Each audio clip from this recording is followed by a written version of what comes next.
Welcome to Creativism, the show for creatives, filmmakers, Christians, and productivity nerds.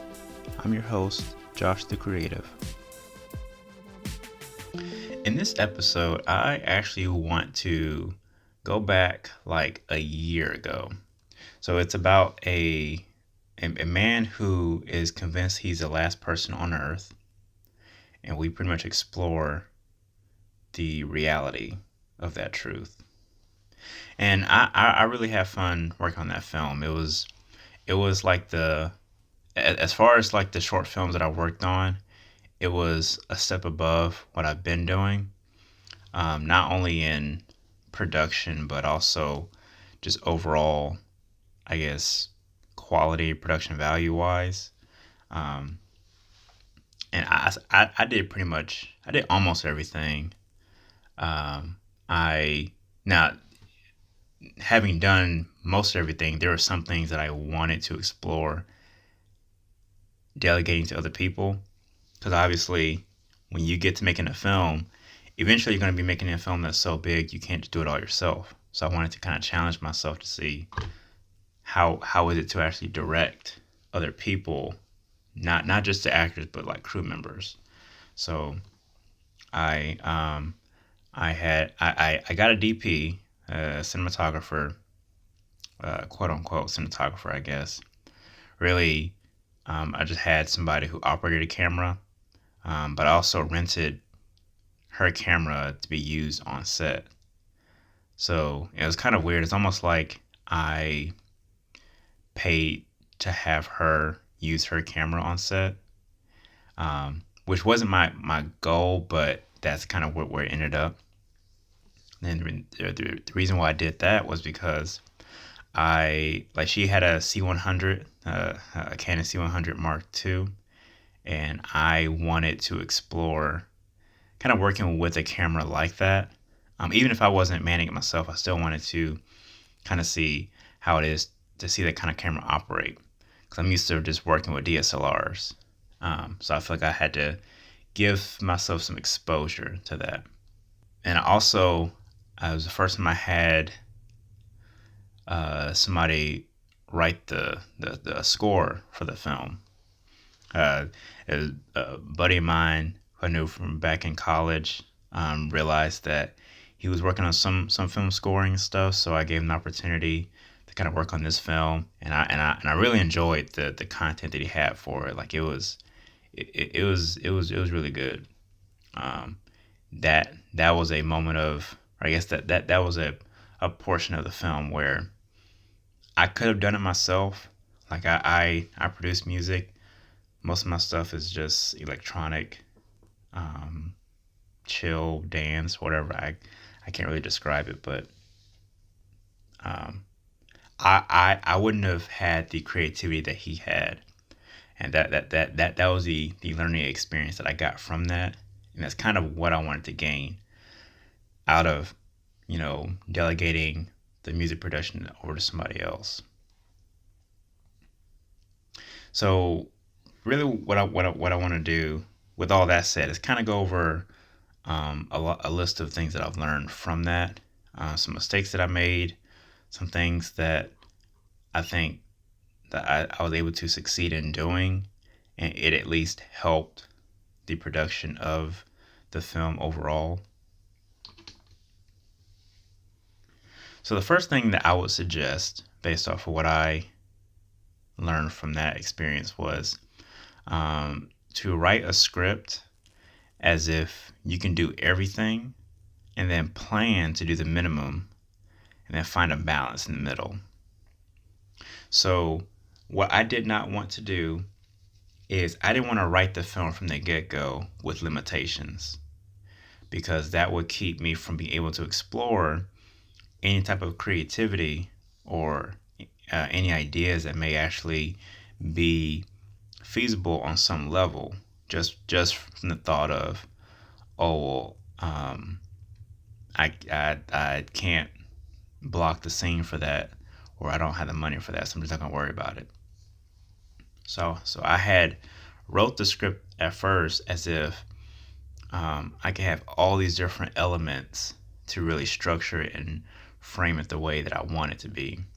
And as I went through the pre-production, looking at the set locations and the actors and crew that I had to work with, um, I began to kind of narrow down and see, okay, well, um, this is what this is what I wanted to do, but this is how I can do something like that with what I have available. And it allowed me to introduce some creative techniques in that film without um, without uh, without the script actually suffering from it. So the next thing would be to plan for every role and crew member, um, and then also plan to have to take on all those jobs yourself, or at least plan to do more than you probably want to do. One rule of thumb that I have, because we're all people, we all have the initial want to do something, but it's not a strong or intense long-term desire. So at first we're asked to do something, we're like, yeah, sure, I'll totally do that. And then a month later we go MIA. So I know by default, if I go and ask 10 people to be on this film with me, regardless of what they're doing, I'm only getting maybe 6 people to actually commit. Maybe 6 people, like out of 10. I wouldn't say it's a bad thing. That's just the way it is, and that's pretty much what I expect. Is to lose a fraction or half of the people that I'm actually planning the film around. So to compensate, it may help to ask a lot more people, like create more roles, so that you've at least asked a larger number of people, so you have a larger amount of people who are actually going to commit by the end of it. So instead of asking for 10 people, maybe try 15 or 20 people and try to find different roles that each person can do, so that when you buffer for I'm not even sure what you would call it, when you buffer for like our lack of commitment measure, you actually probably get 10 of those 20 people, and then you can kind of group up some of those tasks that you broke down, so that each person can actually like fill in the roles that you actually need to begin with. So the next thing would be to be flexible in your filmmaking and directing schedule and all your plans. There was one scene in that film that I had to cut out entirely, because the way that I was going to have to try to film it, the location that I had to work with, it actually posed a couple of problems. So first, we lost daylight, and I couldn't really light the scene as I initially wanted to. And we also didn't really have the time to come back to that same spot, because we had to move on to the other scenes to shoot the next day. And at this point, one thing that I didn't consider was if like lights would be an element within the film.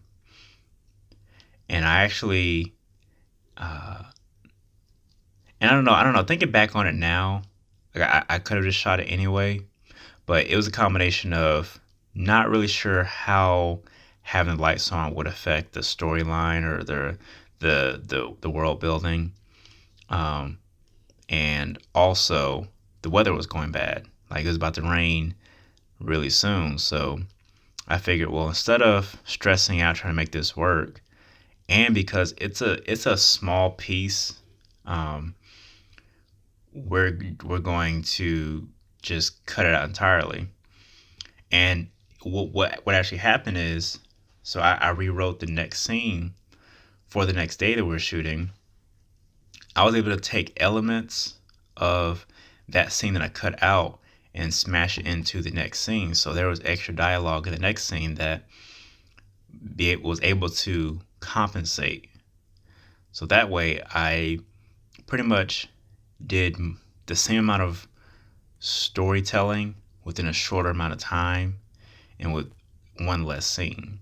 So that was an opportunity for me to adapt on the spot and navigate around. And if we go into it with the mindset of being flexible, then we're able to adapt preemptively and not get so bogged down or tied up with what we want that it would hinder us from actually doing what we can do. And I guess as a part two to that, it's okay if things don't go according to plan. As long as you're able to adapt and figure out like a plan B or C, and also you gotta stay positive throughout that entire project. You have to be positive and make it work. You also have to be the most confident person like in your film. If this is your film that you're writing and directing, chances are if you're a short filmmaker, this is probably what you're doing. Um, you're manning the helm. You're the pilot of this ship. Sorry, the pilot of the plane, the captain of the ship, whatever. So with that being said, they're like all eyes are on you. You're the leader. You're the shepherd leading the sheep. When you bring on these crew members, the actors, everybody, they have to go into the project trusting that you know what you're doing, trusting that what your vision is, what you're wanting to do, is going to come to fruition. And how that comes about is you're bringing on people who you believe are going to be at least understand what you're wanting to do. There's going to be that dialogue of, this is how I want this to work, this is the mood, this is that. And they can interpret that and actually apply, either do it just as well or better than what you imagine. But regardless of how good they are, they also have to be able to trust you. And once they trust you, understand that you're confident, that's going to carry them through any of the struggles.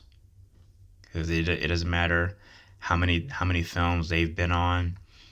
I believe wholeheartedly that each film, no matter how big or small, are going to have their own unique challenges, and we have to know how to adapt in general, so that with those unique challenges, we can adapt specifically.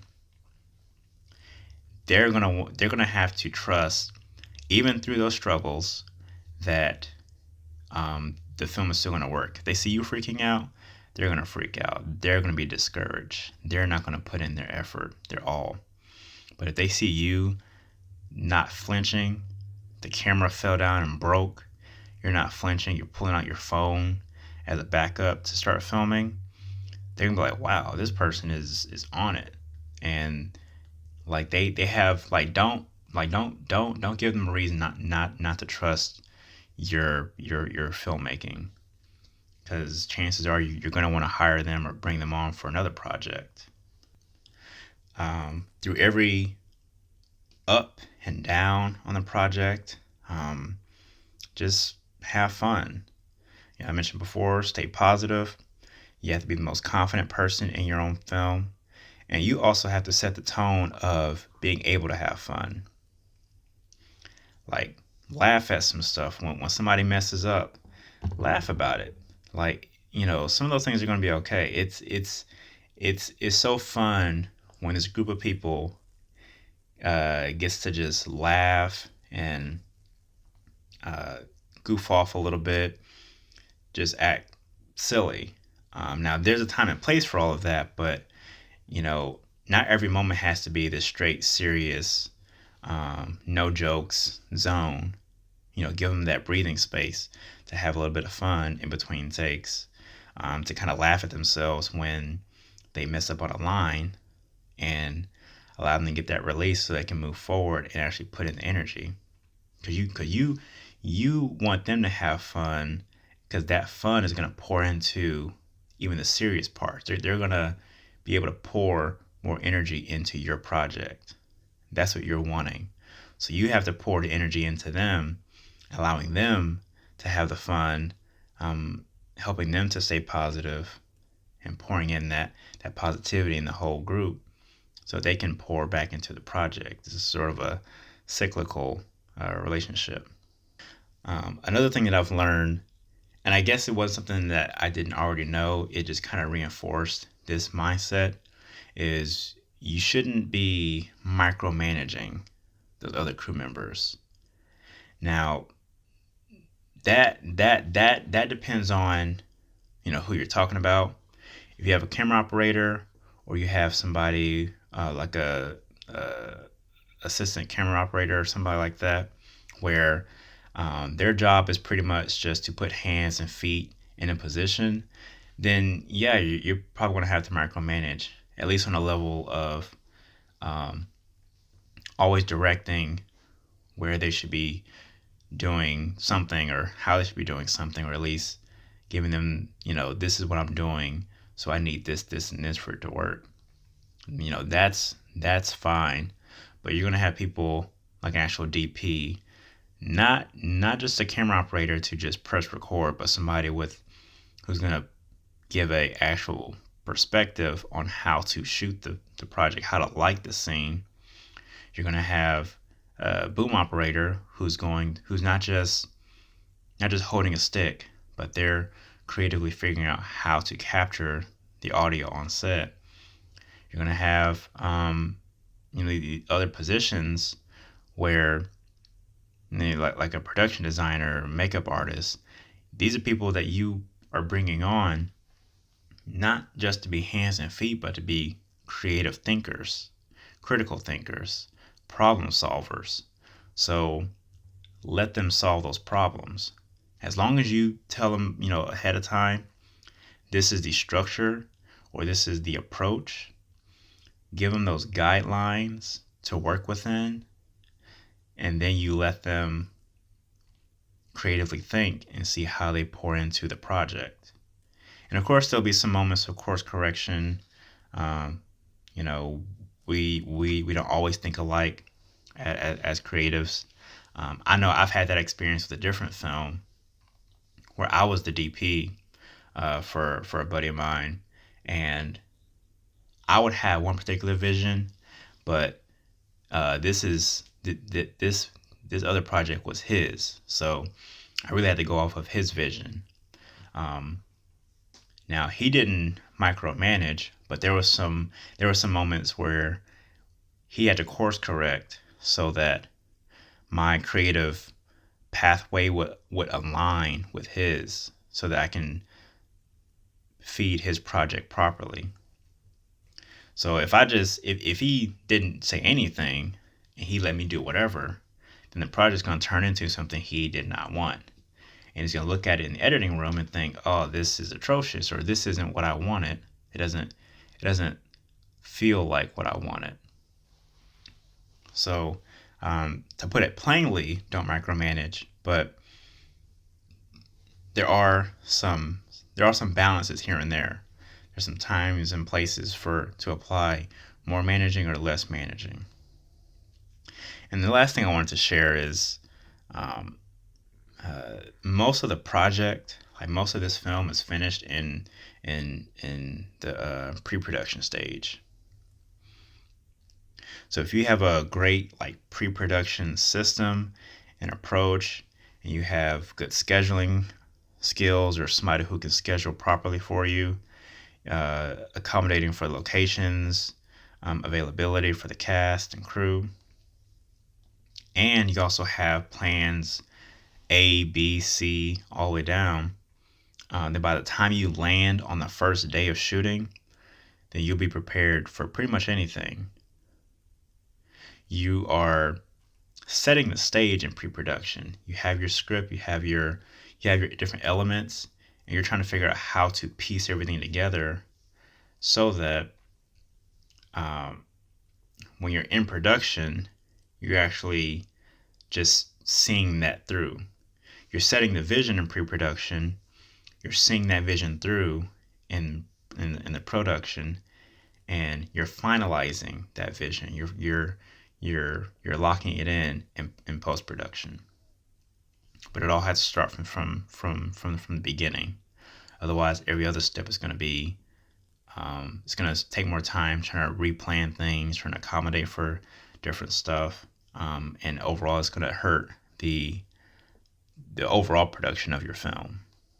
So I know this episode was kind of a long one, but I really wanted to kind of share, kind of on a little more personal level, what I was able to gain from this film.